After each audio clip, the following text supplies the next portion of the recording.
yang kami sumbangkan itulah hasil yang kami kumpulkan donasi dari kawan-kawan kami yang ada di perantauan Tanjung Balai Karimun, dan kami pun berharap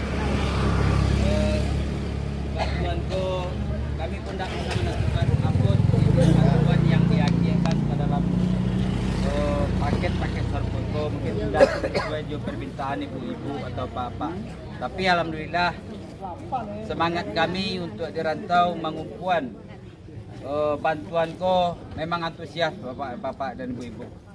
Yang terromo sekali itu karena beberapa kabupaten kota, alhamdulillah kami di rantau menemukan Atenamo PKSB Persatuan Keluarga Sumatera Barat yang menaungi 9 kabupaten kota, mulai dari Pariaman, Pasaman, Kabupaten Agam, Solo, Tanah Datar, 50 kota.